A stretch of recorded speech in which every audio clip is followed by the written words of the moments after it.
एक तो आपका परिचय चाहेंगे दर्शकों के लिए। देखिए, मैं एमडी नाजिर भारती, अमन समाज पार्टी नेशनल प्रेसिडेंट। अभी कल रक्षाबंधन है, उसके बाद में 15 अगस्त है, उसके बारे में। देखिए, अमन समाज पार्टी की ओर से सभी भारतवासियों को 15 अगस्त व रक्षाबंधन की बहुत बहुत शुभकामनाएं। जिस तरह से दिल्ली में दिल्ली सरकार जो है तिरंगा अभियान चला रही थी, घर घर तिरंगा को लेकर तमाम बड़े बड़े तिरंगे लगाए हैं, लेकिन वो पिछले 4 दिन में रोक दी गई दिल्ली सरकार की तरफ से। क्या कहेंगे उस बारे में? देखिए, दिल्ली सरकार और केंद्र सरकार की क्या नूरा कुश्ती हो रही है। अब इनके अपने क्या मतभेद हैं, उसके चक्कर में रोकी गई है। तो केजरीवाल जी बताएंगे या मोदी सरकार बताएगी? जी, जिस तरह से 112 110 फुट लंबे झंडे तिरंगे लगाए गए हैं, बहुत सारे उसमें मुस्लिम बहुल्य इलाके, खासकर मुस्लिम बहुल्य इलाके छोड़ दिए गए हैं, उनमें तिरंगे नहीं लगाए गए। क्या लगता है कि वो उनकी साजिश है या उनकी चूक है या कहीं ना कहीं उनका भेदभाव है? देखिए, ये साजिश है, चूक नहीं है, बहुत बड़ी साजिश है। ये आरएसएस के लोग हैं, आरएसएस वाले काम कर रहे हैं, चाहे उसमें केजरीवाल हो चाहे केंद्र सरकार हो। और केजरीवाल तो आरएसएस का छोटा रिचार्ज है, हम पहले भी कह चुके हैं। इसीलिए ये सब आरएसएस की मंशा पे चल रहे हैं। जो आरएसएस इनका का हुक्म करेगा उसी हिसाब से काम करते रहेंगे। देखिए, भारत देश संविधान से चलता है, ना आरएसएस की सोच से चलेगा, ना किसी पार्टी की सोच से चलेगा। देखिए, संविधान के दायरे में सब देशवासी बराबर हैं और सबके लिए देश बराबर है। इसलिए घटिया सोच वाले लोग, घटिया सोच की पार्टी के लोग, इन्हें करारा जवाब जनता ही दे सकती है, जनता देगी। जिस तरह से गोंडा विधानसभा बराबर में वहाँ पर मोबिन चौक है, जनता कॉलोनी की पीली मिट्टी रोड है, कबीर नगर का इलाका है, करावल विधानसभा श्री राम कॉलोनी है, मुस्तफा विधानसभा में बृहस्पति पुलिया, चांदबाग की पुलिया, यहाँ कहीं भी तिरंगे नहीं दिखाए गए। जबकि बस जो गैर मुस्लिम इलाके हैं वहाँ छोटी छोटी कॉलोनी में झंडे लगे हैं।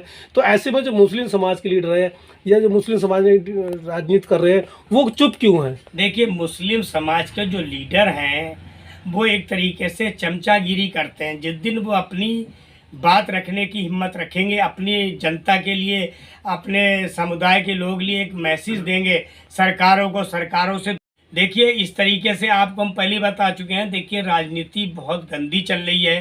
राजनीति इतनी गंदी उस स्तर पे आ गई है कि हम सोच भी नहीं सकते हैं। जिस तरह से आप भी तो मुस्लिम लीडरशिप को कन्वर्ट कर रहे हैं, आप भी तो मुसलमानों को लीड कर रहे हैं, आपने क्यों आवाज़ नहीं उठा रहे? देखिए, मैं मुस्लिम लीडरशिप, बेशक मुस्लिम हूँ मैं, लेकिन मैं मुस्लिम लीडरशिप की बात नहीं करता। मेरे लिए भारत देश के जितने भी लोग हैं, सारे मुस्लिम नेता यही बात तो कहते हैं। सेकुलर की बात तो सभी कहते हैं ना। जब उनसे क्वेश्चन पुटअप कर लो कि मुसलमानों की बात कौन करेगा, तो कहते हैं कि हम सेकुलर है। फिर हिंदू आपकी बात क्यों उठाएंगे? बिल्कुल सही बात है, आपकी जायज बात है। मगर उस मुस्लिम लीडर जब वो चमचागिरी कर रहे हैं, वो अपने, आप भी तो मुस्लिम है ना। हाँ, तो मैं तो अपनी तरीके से बात रखता हूँ, बराबर रखता हूँ।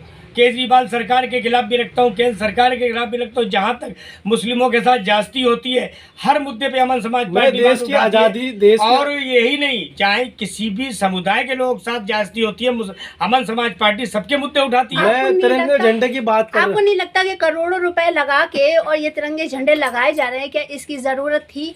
नहीं, इसकी जरूरत थी या नहीं थी, ये तो अच्छी बात है। मैं तो कहता हूँ हर घर पे तिरंगा हो, हर घर पे तिरंगा, हमें कोई दिक्कत नहीं है कि देश के लिए है। हमारा तिरंगा मेरी जान है।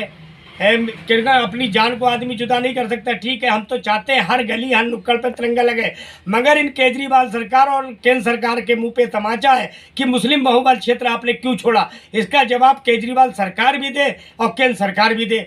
ऐसा क्यों नाइंसाफी कर रहे हैं मुस्लिमों के साथ कि एक झंडा मुस्लिम एरिया में नहीं लगेगा और बाकी एरिया में झंडा लगेगा। अरे, झंडा तो संविधान की देन है। संविधान की, हमारा क्या नाम है, हम संविधान पे चलते हैं। हमारे लिए संविधान सबसे बड़ी चीज़ है। देखिए, हम संविधान के दायरे में रह के काम करते हैं। देखिए, संविधान हम संविधान के तहत कहते हैं कि हम, अगर उन्होंने नहीं लगाया कोई बात नहीं, हम तो मुस्लिम लोगों से ये कहते हैं कि अगर सरकारें तुम्हारे एरिया में झंडा नहीं लगा रही हैं, अमन समाज पार्टी हर जगह झंडा लहरवाएगी और लगवाएगी। जो एरिया रह गए आप हमें बता दीजिएगा, उन एरियो में अमन समाज पार्टी झंडा लगवाएगी। अच्छा, एक और आखिरी सवाल था। जिस तरह से पहले हाईमार्क्स लाइट आई, उसमें घोटाला हुआ, अब तिरंगे को लेकर मार्केट में बजट बताया जा रहा है कि जो झंडा है उसका इतना ज़्यादा बजट है, कहीं ना कहीं घोटाले की चपेट में की शंका से देख रहे हैं। ऐसे में आप क्या मानते हैं? देखिए, घोटाले तो केंद्र सरकार या दिल्ली सरकार, कोई भी सरकारें हैं, कहते हैं घोटाले तो ये मरे हुए आदमी की जान में से भी पैसा निकाल लेते हैं। घोटाले तो चलते रहे हैं। सरकारें जितनी स्कीमें आती हैं वो सरकार घोटाले करने के लिए स्कीमें लागू करती हैं। अब 1 रुपए की चीज़ वो 100 रुपए में दिखाते हैं, तो घोटाला नहीं तो क्या होता है? ये घोटाला होता है, जाहिर सी बात है। RTI लगाओगे, इसी एक झंडे की कई कई हज़ार रुपए कीमत निकलेगी। जब ये लगाया जाएगा, देखिए 200 रुपये झंडा कई हज़ार रुपये में बिक रहा था, इन्होंने सरकारों ने लिया है। तो ये सब घोटाले, सरकारों का काम है घोटाले करना, इन्हें अपने खर्चे चलाने हैं। बहुत